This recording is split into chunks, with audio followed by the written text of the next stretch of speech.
사실 지난주에 제가 강사님이 오시는 것을 알고 있었는데 제가 잠시 기억을 못한 채 혼자 고난주일 설교인 줄 알고 제가 한 2주 동안 준비를 하고 있었습니다. 예수로 채우라 이 제목으로 준비하고 있었는데 담임 목사님 허락하시면 내년 고난주일에 제가 한번 네, 그래서 오늘 또 다시 또 함께 묵상했던 부활주일의 말씀을 같이 나누고자 합니다. 정말로 우리 오늘의 날이 부활주일을, 이 부활의 기쁨을 충분히 누리는 귀한 주일 되기를 주님의 이름으로 축복합니다. 우리 먼저 영상을 하나 보도록 하겠습니다. 우리나라 긴급 구호대가 구조 작업을 벌이고 있는 튀르키예 남부 하타이주. 이번 강진으로 건물 수천 채가 무너지며 막대한 인명과 재산 피해가 발생했습니다. 그런데 하타이주 중심부에서 북쪽으로 110km 떨어진 인구 4만 2천 명의 소도시 에르진에서는 단 한 명의 사망자도 없고 단 한 채의 건물도 무너지지 않아 대조를 이루고 있습니다. 웨케슈 엘마솔루 에르진 시장은 현지 언론에 에르진에는 지진으로 인한 사망자나 부상자, 무너진 건물의 잔해도 없다고 확인했습니다. 그러면서 에르진이 무사했던 건 도시 내 불법 건축이 없었던 덕분이라고 밝혔습니다. 엘마솔루 시장은 자신은 어떤 식으로든 불법 건축을 허용하지 않았다면서 이 때문에 반발을 자주 샀다고 말했습니다. 시장에 당선된 직후 친척이 찾아와 불법 건축으로 벌금을 물게 됐다고 말하기에 해줄 수 있는 게 없다고 답하자 튀르키예에서 당신만 고상한 줄 아느냐고 면박을 당했다는 일화도 전했습니다. 불법 건축은 튀르키예에서 이번 지진의 피해를 키운 대표적 요인으로 꼽히고 있습니다. 1999년 17,000명이 숨진 대지진 이후 내진 규제가 강화됐습니다. 또 2018년 규제가 확대돼 지진이 발생하기 쉬운 지역에서는 건축물에 고품질 콘크리트를 씌우고 철근으로 보강하도록 했지만 현장에서 이는 잘 지켜지지 않았습니다. 여기에다 불법 건축 건물주에게 벌금을 부과하는 대신 무허가 부동산이나 법 위반 건축물 등록을 허용하는 건축 사면 남발이 상황을 더욱 악화시켰습니다. YTN 김원배입니다. 네, 저희 교회도 얼마 전에 또 공유의 구제 사랑의 연금을 튀르키예에 보낸 일이 있습니다. 뉴스를 접하다가 이 뉴스를 보게 되었습니다. 에르진이라는 낯선 도시의 이름을 들어보면서 정말로 어떻게 건물이 붕괴가 되지 아니하고 지진의 피해가 한 명도 없고 인명의 피해도 없는 이 일들이 어떻게 일어나게 되는가. 이 도시는 건물 6층 이상은 짓지 않는다고 합니다. 그리고 굉장히 방금 보셨던 뉴스에서 같이 꼼꼼하고 엄격하게 철저하게 벌금을 부과하는 자기의 친척이라 하더라도 예외 없는 시장의 단호함들을 우리가 보게 되었습니다. 기초가 튼튼한 것이 얼마나 중요할 것인가. 나라의 법도 마찬가지고요. 건축도 그렇고 굉장히 중요한 부분이 아닐까 생각을 합니다. 저는 이 말을 참 좋아합니다. 믿음은 훈련입니다. 우리 같이 한번 따라 할까요? 믿음은 훈련입니다. 예수님을 믿는다는 것은 단회적인 사건에 머무는 것이 아닙니다. 내가 언제 예수님을 믿었다라는 그 일이 우리에게는 굉장히 중요한 일이고 기뻐할 만한 일이지만 머물 만한 일은 아니다라는 것입니다. 계속해서 우리는 자라가야 합니다. 이제는 우리가 예전에 어떻게 했다라는 것에서 멈춰 있을 때가 아니라는 것입니다. 우리는 계속해서 훈련을 하고 있는가? 여기에 집중해야 합니다. 사랑하는 성도님 여러분, 우리 가운데 믿음의 훈련이 계속 있기를 주님의 이름으로 축복합니다. 훈련은 할 수 있을 때 해야 합니다. 사실 이번 집회는 저에게 참 많은 뜨거움으로 다가왔습니다. 제가 목사인데 집회를 한두 번 했겠습니까? 수련회를 한두 번 인도했겠습니까? 집회를 시작하면서 집회가 진행되는 동안 계속해서 이 질문이 제 마음에 들려옵니다. 44살인 목사인 너는 무엇을 하고 있느냐? 제가 예수의 길을 들으면서 그 길의 하나하나를 우리가 짚어보면서 나는 44살인 내가 이 목사의 길에서 무엇을 하고 있을까? 제가 너무 하염없이 울면서 기도했던 그 질문을 계속해서 던지면서 나는 과연 어떠한 길을 걸어가고 있는가? 44살인 목사인 나는 무엇을 하고 있는가? 다시 한번 저를 돌아보는 놀라운 시간이 아니었나 생각을 해봅니다. 근데 좀 집회 가운데 좀 안타까운 것은 우리 성도님들께서 많이 오시지 않았다는 그러한 부분에 조금 있습니다. 이걸 누가 얘기하겠나 싶어서 그냥 제가 얘기하려고 그냥 오늘 얘기하랍니다. 오늘 지나가면 다음 주에 얘기하면 무슨 소용이 있겠습니까? 평균 한 280, 90명 정도 오셨거든요. 그래서 온사 커뮤니티 교회 한 6, 70명, 80명 빼면 저희 교회 성도님들 한 220분 정도 이렇게 오셨습니다. 지금 숫자보다 조금 비슷하거나 조금 적다라고 보시면 되겠습니다.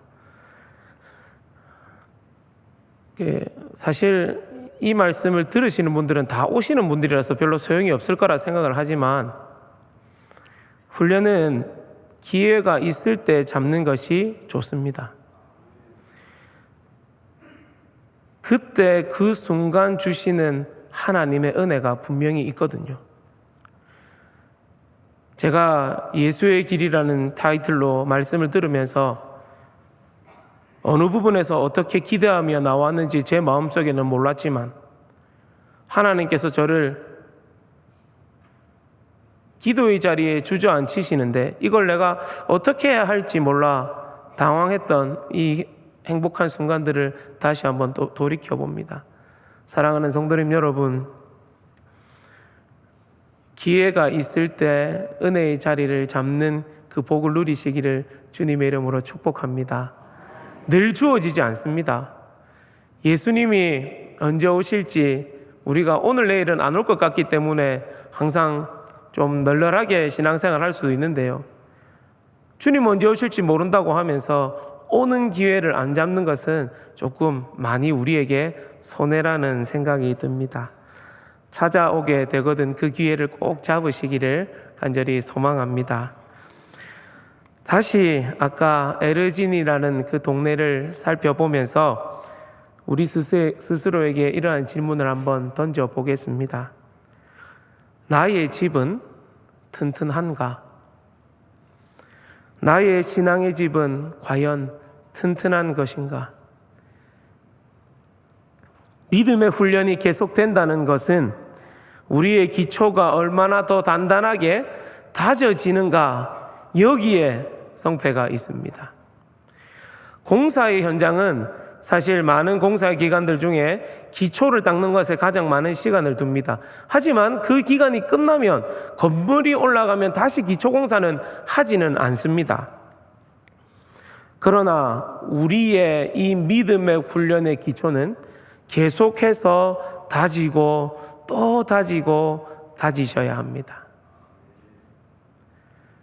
제 아버지가 설교를 준비하시면서 저에게 이런 말씀을 한번 하신 적이 있습니다. 아들, 내가 성경을 다 알 수 있을까? 은퇴가 다 된 시점에서 아버지가 말씀하셨던 우리가 성경을 어떻게 다 알 수 있겠습니까? 하지만 우리의 기초는 오늘도 또 다지고 또 다져야 합니다. 그렇게 해야 쓰러지지 않습니다. 그렇게 해야 무너지지 않습니다. 이것이 바로 믿음의 훈련입니다. 기독교 신앙의 기초가 무엇인가? 바로 십자가와 부활입니다. 이단들이 아무리 계시록의 내용으로 설치고 끼워 맞추고 비유풀이를 한다고 해도 우리의 기초는, 가장 근본적인 기초는 십자가와 부활인 줄 믿습니다. 이거를 흔들리시면 안 됩니다. 많은 성도님들이 이단에 넘어가는 경우들이 있습니다. 작년 한 해만 하더라도 전국에 개신교 목사 48명이 신천지로 넘어갔습니다. 굉장히 많은 숫자죠. 정말로 안타깝지만 제가 아는 선배 한 명도 넘어갔습니다. 이걸 어떻게 받아들여야 될까? 참 뒤숭숭하게 제가 밤잠을 설친 기억이 있습니다. 제 아는 선배가 나와서 저희 교단은 아닙니다. 나와서 거기 인터뷰를 했습니다. 신천지 인터뷰를. 신앙생활이 물음표였는데 이제는 이 공부를 하고 나니 느낌표로 변했다고 인터뷰를 하더라고요. 우리가 성경을 잘 알아야 합니다. 교리를 잘 알아야 하죠. 하지만 내가 만족할 만한 느낌표로 성경을 연구하고 배울 수 있는 그런 책이 아닙니다. 하나님은 때마다 시마다 이 말씀으로 우리와 함께 하시고 권면하셔서 내가 성경을 잘 모르는 것 같지만 하나님의 이 십자가 부활의 이 중심만 붙들면 하나님께서 우리 가운데 일하시는 것을 우리가 만나게 되는 것이죠. 두려워하지 마십시오. 목사님, 저는 뭘 배운 게 없어서 성경을 잘 모릅니다. 십자가와 부활을 붙들고 점점 살을 붙여가시면 됩니다. 걱정하지 않으셔도 됩니다. 이 중심에 더 많은 것이 붙여진다고 하면 더 우리에게 힘을 발휘할 수 있겠죠. 하지만 우리의 정말로 믿음의 중심인 십자가와 부활은 반드시 굳게 잡으셔야지 우리의 신앙이 흔들리지 않습니다.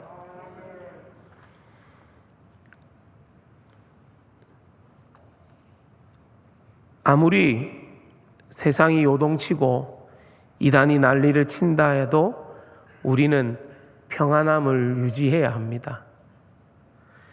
왜? 기초가 튼튼하기 때문입니다. 오늘 이 말씀이 고난주간을 보내고 부활주의를 보내는 가운데 우리 신앙의 뼈대를 더욱더 견고히 해주는 은혜의 시간이 되기를 간절히 소망합니다. 우리가 사복음서를 보게 되면 모두 다 빈 무덤으로 부활이 이제 시작이 됩니다. 그냥 부활하셔서 제자들 앞에 나타나시면 되는데 빈 무덤으로 이렇게 성경은 말씀을 시작합니다. 우리 마태복음 28장 1절 2절 보겠습니다. 안식일이 다 지나고 안식 후 첫날이 되려는 새벽에 막달라 마리아와 다른 마리아가 무덤을 보려고 갔더니 큰 지진이 나며 주의 천사가 하늘로부터 내려와 돌을 굴려내고 그 위에 앉았는데, 근데 오늘 본문에 이 빈 무덤이 시작하는 장면은 여타 다른 복음서와는 조금 차별이 있습니다. 마태복음에 이 빈 무덤에 시작하는 핵심의 이야기는 바로 지진입니다. 다른 복음서에는, 마태복음 이후의 복음서에는 지진이 나타나지 않습니다. 왜 특별하게 마태복음에 이렇게 지진을 기록했을까? 사실 이 앞서 십자가 사건에도 지진이 등장합니다. 우리 27장, 마태복음 27장 51절입니다. 이에 성소 휘장이 위로부터 아래까지 찢어져 둘이 되고 땅이 진동하며 바위가 터지고 라고 이렇게 말씀합니다. 예수님의 십자가와 부활에 무엇이 나타나고 있는가? 지진이 나타나고 있음을 보게 됩니다. 마태복음에서 그냥 지진을 기록한 것이 아닙니다. 그 이유가 있죠. 성경에는 지진을 크게 두 가지 의미로 나타낼 때가 있습니다. 구약 성경에서는 하나님과 관계, 이스라엘 중에 임재하실 때 이 형태가 나타납니다. 출애굽기 19장 18절에 시내산에 연기가 자욱하니 여호와께서 불 가운데 거기 강림하심이라. 그 연기가 옹기가마 연기같이 떠오르고 온 산이 크게 진동하며. 시내산에 임재하실 때 산이 진동했다. 이스라엘을 도우시는 하나님이 그 임재를 내고 있습니다. 반면 부정적 의미도 이사야 41장 42절에 그런 지진의 부정적 의미도 있습니다. 십자가와 부활의 지진이 일어났다. 이것은 긍정적인 의미의 그러한 임재입니다. 오늘날 모든 지진들을 이렇게 해석하는 것은 사실 위험합니다. 성경에 나타난 지진의 의미가 이러하다라는 것입니다. 오늘 본문을 통해서 우리가 세 가지를 한번 살펴보겠습니다. 첫 번째로는 이 지진, 하나님의 임재에는 살아남이 있습니다. 십자가, 부활, 여기에서 지진이 일어났지요. 하나님의 임재를 나타냅니다. 마태복음의 중요한 신학적 의미가 무엇인가? 임마누엘입니다. 하나님이 우리와 함께 하신다. 마태복음 1장 23절이죠. 우리 같이 한번 읽어볼까요? 보라, 처녀가 잉태하여 아들을 낳을 것이요 그의 이름은 임마누엘이라 하리라. 이를 번역한즉 하나님이 우리와 함께 계시다 함이라. 마태복음 28장 20절도 한번 같이 읽겠습니다. 볼지어다 내가 세상 끝날까지 너희와 항상 함께 있으리라 하시니라. 아멘. 마태복음은 임마누엘로 시작하여서 임마누엘로 마치게 됩니다. 십자가와 부활에도 임마누엘이 함께 하시는 하나님이 등장을 하게 됩니다. 예수님께서 돌아가시니 땅이 흔들립니다. 예수님의 십자가에 하나님의 임재가 나타납니다. 죄가 물러가고 담이 사라집니다. 담이 무너집니다. 하나님이 임재하십니다. 십자가의 죽음이 있는 곳에 하나님이 임재하시고 예수님의 부활이 있는 곳에 하나님의 임재가 있습니다. 사랑하는 성도님 여러분, 십자가를 굳게 붙드실 때 하나님이 나와 함께 하십니다. 예수님은 그래서 오늘 잘 믿으셔야 됩니다. 내일 아침 혹시 보너스로 눈이 떠지거든 내일은 예수님을 더 잘 믿으셔야 합니다. 예수님을 믿는다는 것은 그 십자가를 붙든다는 것입니다. 십자가를 붙들 때 누가 함께 하십니까? 하나님이 함께 하십니다.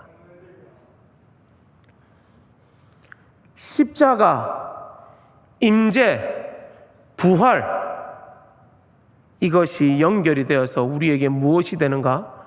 복음이 됩니다. 십자가가 있으면 하나님이 우리에게 임재하시고 하나님의 임재하심이 있으면 우리가 살아나게 됩니다.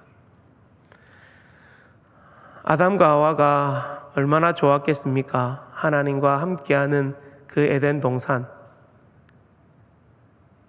죄로 인하여 멀어져 함께할 수 없는 죄는 하나님과 함께할 수 없습니다. 그래서 이 모양 저 모양 다 해봐도 말만 안 듣고 계속해서 안 좋은 일들만 성경에 구약에 나오지 않습니까? 그래서 하나님께서 정말로 극단의 처방이죠. 하나님 자신을 우리에게 던지셨습니다. 그 예수님을 붙들면 우리에게 누가 찾아오십니까? 성령 하나님이 찾아오십니다. 그러면 우리는 하나님과 함께하는 하나님의 나라를 맛보게 됩니다. 사랑하는 성도님 여러분, 오늘 이 예배의 자리가 완벽하진 않지만 하나님이 이 땅에 걸어가신 최선의 하나님의 나라임을 기억하시기를 주님의 이름으로 축복합니다. 내일이 우리에게 주어지지요. 그러면 예수님을 굳게 붙드십시오. 그러면 우리의 가정과 우리의 생업의 현장은 하나님의 나라가 될 것입니다. 그렇지 않고 또 일주일 동안 아무 상관없이 우리의 발걸음을 옮긴다면 그곳은 하나님이 일하시지 않는 정말로 지옥과 같은 그런 나날들이 될 것입니다. 매일매일 하나님의 나라를 살아가시기를 주님의 이름으로 축복합니다. 이것이 십자가와 부활의 복음입니다. 십자가 사건부터 벌써 부활의 모습이 등장을 합니다. 마태복음 27장 52절에 무덤들이 열리며 자던 성도의 몸이 많이 일어나되, 먼저 몸의 부활을 보여주시죠. 그 다음에 마태복음 27장 54절에 백부장과 및 함께 예수를 지키던 자들이 지진과 그 일어난 일들을 보고 심히 두려워하여 이르되 이는 진실로 하나님의 아들이었도다 하더라. 그 다음 영혼의 부활이 일어나고 있습니다. 백부장의 고백이 나타나고 있습니다. 예수를 하나님의 아들이라고 고백합니다. 사람이 바뀝니다. 영혼이 바뀝니다. 십자가 때문에, 하나님의 임재 때문에, 임재가 있으면 살아나게 됩니다. 예수님께서 하신 이 땅의 사역들은 채우는 사역이었고, 일으키는 사역이었고, 죽은 영혼이 살아나는 사역이었습니다. 12회를 혈류증으로 앓은 여인이 예수님의 옷자락을 만지자 딸아 다 나았다라고 말씀하시지 않으시고 딸아 내 믿음이 너를 구원하였도다 라고 말씀하십니다. 일어나는 사역이고 살아나는 사역입니다. 사실 이 표현은 우리 입장에서 살아나는 사역이고 일어나는 사역이고 낫는 사역이지만, 하나님 입장에서는 다시 원래의 오리지널 디자인이 회복되는 장면입니다. 아담과 하와가 이런 결핍이 없지 않았겠습니까? 하나님과 함께할 때, 예수님의 그 이적과 기적으로 말미암아 하나님과 함께할 때 원래의 너희들의 모습들로 내가 다시 변화시켜 주겠다라는 하나님의 일하심을 예수 그리스도를 통하여 이 땅에서 우리가 보게 된 것이지요. 결핍투성이의 인생에서 우리가 살아나는 것입니다. 사랑하는 성도님 여러분, 우리 인생의 결핍을 우리 스스로가 채우지 않기를 간절히 소망합니다. 예수 그리스도의 그 십자가, 예수 그리스도의 그 부활에 그 하나님의 임재를 붙들 때 우리가 살아나게 되는 것을 믿는 것이 우리가 믿음을 가진 자의 신앙인 줄로 믿습니다. 예수님이 살아납니다. 여인들이 살아납니다. 개인이 살아나고 공동체가 살아납니다. 죽어있고 바뀌지 않을 것 같은 내 마음이 살아납니다. 원수처럼 지냈던 사람들과의 관계가 살아납니다.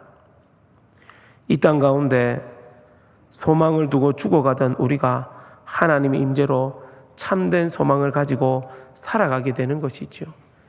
십자가 안 붙들면 어떻게 되는 줄 아십니까? 아담이 하와에게 처음 불렀던 노래, 내 뼈 중에 뼈요 살 중에 살이다. 죄를 짓고 무엇이라 그 자기 짝지에게 얘기하는가? 하나님이 주신 이 여자가 라고 표현합니다. 심각한 문제죠. 우리가 과연 살아나는 일들을 감당하는 자들인지, 죽은 일들에 내 입술을 옮기는 자들인지 다시 한번 심각하게 우리 가운데 스스로에게 던질 필요가 있는 것입니다. 사랑하는 성도님 여러분, 우리의 기초에 정말로 십자가의 부활이 있다고 한다면 살아남의 역사가 있고, 그 역사가 있는 것을 믿고 나아가는 우리 모두가 되기를 주님의 이름으로 축복합니다. 두 번째로, 하나님의 임재에는 기쁨이 있습니다. 하나님의 임재가 있으면 기쁨이 회복이 됩니다. 원래의 우리의 이 지음받았던 모습들로 돌아가는 그 일은 기쁨이 우리에게 주어지게 되어 있습니다. 마태복음은 부활을 얘기하면서 기쁨을 말합니다. 그 여자들이 무서움과 큰 기쁨으로 빨리 무덤을 떠나 제자들에게 알리려고 다름질할 때, 생각해 보십시오. 지진이 났습니다. 돌이 굴러갑니다. 번개의 형상 같은 천사를 보았습니다. 지키던 자들이 천사를 보고 무서워 떨며 죽은 사람과 같이 되었습니다. 얼마나 두렵겠습니까? 이 기이한 현상 가운데. 예전에 제가 산에 있는 공터에 한번 간 적이 있다가 운동장이었습니다. 번개가 한 50m 앞에 떨어졌어요. 저는 진짜 그때만큼 놀랬던 기억이 없습니다. 조금 더 내 앞에 치면 죽겠구나. 그 정도의 자연현상을 보다 사람은 두려워서 벌벌 떨게 되어 있습니다. 제가 한동안 그 자리를 벗어나지 못하고 또 움직이면 제가 그렇게 큰 잘못을 하면서 살지도 않았는데 괜히 번개 맞을 것 같은 그 마음에 제가 요거 좀 잠잠해지고 가야 된다. 그래서 제가 그 자리를 앉아 있었던 기억이 있습니다. 두렵더라고요. 그 여인들의 마음에 얼마나 두려움이 있었겠습니까? 두려워서 벌벌 떠는데 천사도 얘기합니다. 5절에 무서워하지 말라. 예수님도 말씀하십니다. 9절에 무서워하지 말라. 그러면서 이렇게 인사를 하시거든요. 평안하냐. 이 헬라어로 카이레네라는 단어입니다. 기뻐하라 이런 뜻을 가지고 있습니다. 그 당시 그 문화에서 우리가 늘 하는 자주 주고받는 인사입니다. 잘 지냈습니까? 하는 인사랑 비슷합니다. 평안하냐? 기뻐하고 있느냐? 이러한 인사를 예수님께서 여인들에게 건네고 있습니다. 사랑하는 성도님 여러분, 하나님의 임재는 우리가 죄인인지라 하나님의 그 일하심에 두려움을 가질 수밖에 없습니다. 하지만 하나님이 우리의 아버지 되시기에 우리가 회복되는 그 상황 가운데 오는 기쁨들이 있습니다. 여인들이 얼마나 놀랐겠습니까? 하지만 무서움이 갑자기 사라지고 큰 기쁨으로 다시 그곳으로 달려가게 됩니다. 사랑하는 성도님 여러분, 우리 가운데 예수 그리스도의 그 십자가와 부활의 복음으로 인하여 기쁨이 차고 넘치기를 주님의 이름으로 축원합니다. 하나님이 임재하시는 곳에는 기쁨이 있습니다. 믿는 우리에게 기쁨이 사라진다는 것은 굉장히 슬픈 일입니다.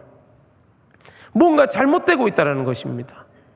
내가 예수 그리스도의 십자가와 부활을 붙들지 않았다는 것입니다. 화가 나십니까? 슬픈 일이 많아지십니까? 표정이 밝아지지 않습니까? 이유는 하나, 예수 그리스도의 십자가와 부활을 우리가 붙들지 못했기 때문입니다. 다른 이유 없습니다. 누가 나를 기분 나쁘게 하고 이 일이 아닙니다. 예수 그리스도의 십자가와 부활을 우리가 굳게 붙들지 않았기 때문입니다. 안 믿는 사람들은 이 상황을 받아들일 수 없습니다. 웃을 수 없습니다. 그런데 우리 성도님들은, 제가 대신방 중에 있지 않습니까? 기도 제목 없는 집 없고 안 아픈 집 없는데 교회 뭐 왜 이래 웃고 다닙니까? 그럼 물어봅시다. 웃는 이유가 도대체 뭡니까? 라고 누군가가 물어볼 때 예수 그리스도의 십자가와 부활이 내 가운데 있기에 다른 것 때문에 슬퍼할 겨를이 없다라고 말씀하십시오. 그것 때문에 너무 좋다라고 말씀하십시오. 예수님 믿으니까 너무 좋다라고 우리가 늘 주변에 말을 하지 않습니까? 왜 그것이 좋겠습니까? 하나님으로부터 함께 하시기에 체험을 받기 때문에 우리가 기쁜 것입니다.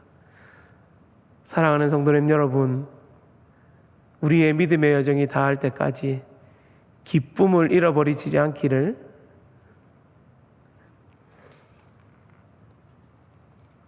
주님의 이름으로 축복합니다.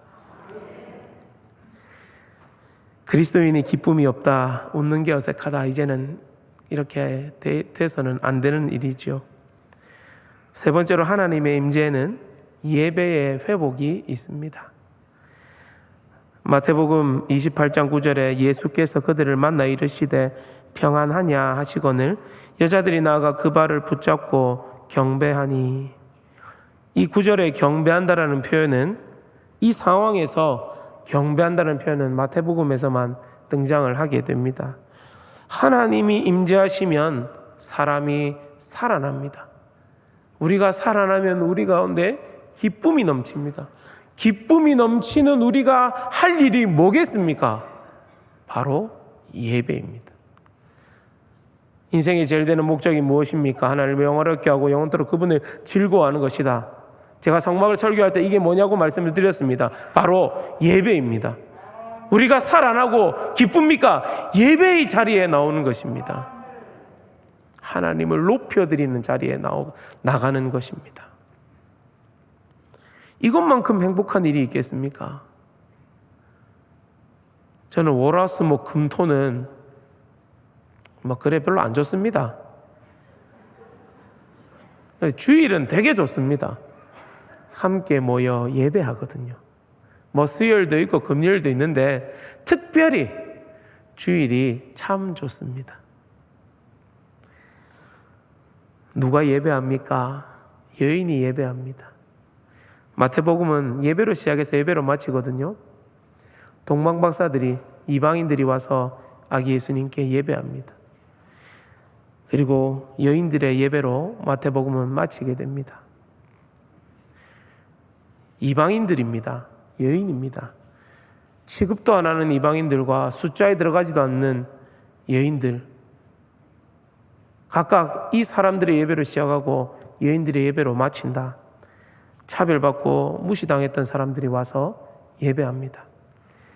예배 드릴 수 없는 우리를 예수님 믿게 하여 주시고 십자가와 부활을 붙들게 하여 주시고 오늘도 예배의 자리에 우리를 앉게 하셨습니다. 얼마나 기쁜 일입니까? 예배의 자리에 오는 것은 쉬운 일이 아닙니다. 하나님 앞에 나아갈 때 죄가 있으면 안 돼서 재물을 드려서 그 죄의 문제를 해결하고 그래 하나님 앞에 나갈 수 있습니다. 만약에 죄가 있어서 죄마다 양 한 마리씩 바치면 여기 지금 양이 몇 마리 있을 것 같습니까? 우리 교회에 제 것만 한 300마리 옵니다. 하나님이 우리의 모든 상황과 형편까지도 아시고 예배할 수 없는 우리를 네가 예수 그리스도의 그 십자가와 부활을 믿으면 다시 원래의 하나님의 그 동산, 하나님의 나라를 살아가는 이 예배의 자리에 나를 불러주시는 것이죠.